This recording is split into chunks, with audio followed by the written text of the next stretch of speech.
Alright, so I wanted to go a little bit over the inlay I did a little bit ago.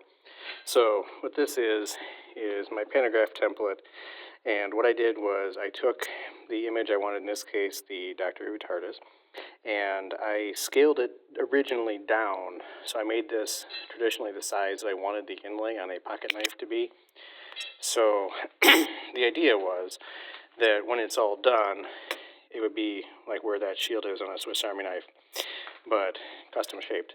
So I started out with my template box in my software being 3/4 of an inch square by whatever it was, inch and a half or whatever tall. And I brought the image in, scaled it down, and then made sure that it fit inside that bounding box. And then what I did was I took the outside line of this TARDIS, not the channel, but the outside line there on the edge, and I offset it 2/1000 of an inch, because a press fit is generally about 2/1000 of an inch. I then took that outline, copied it, and slid it over here, and then that became the extrusion for the pocket. So this pocket is 2/1000 of an inch bigger than the outline of the TARDIS.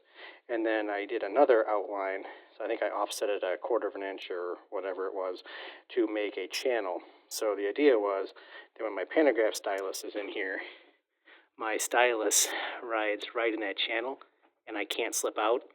So this is an 1/8 inch stylus, so that Pantograph slot is probably 0.1314, give or take, and it lets me trace around my shape. And I've got my stylus so it's touching the bottom. So every time I wanted to do a pass, I would cut this around, so I'd take my hand and I'd follow the template. And then over here, it was set up with my stock material, and then I've got my down feed and my up. So I would cut around, I'd come down here to Z, raise it up a little bit, and then I'd go back around. When I wanted to get inside and do the windows, first thing you gotta do is, if this is down in power, this is an active cut, so that lowers the spindle. So when I wanted to move over, I would raise that, and then I would come over here, and I would pick up my arm, go inside, go down, drop that cut again, and then come back in and do my clearance cuts and my milling. Come back over here, raise my head, and then move over to the next one, and so on until I got the entire shape.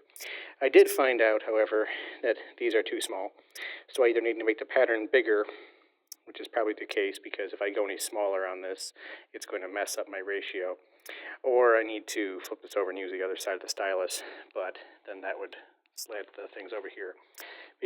I'm sitting at a 4:1 ratio, so I set this arm to 4, and I set this arm to 4, and then this is a 1/32 end mill. So you take your end mill 1/32 times 4, and that gives you your stylus at 125.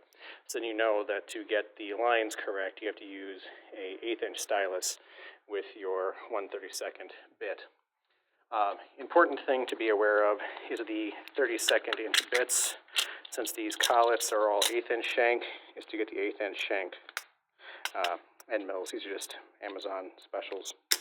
So that's basically Pantograph templating 101 as far as I can understand it, and then I made it into an STL and I 3D printed it. So more to come later.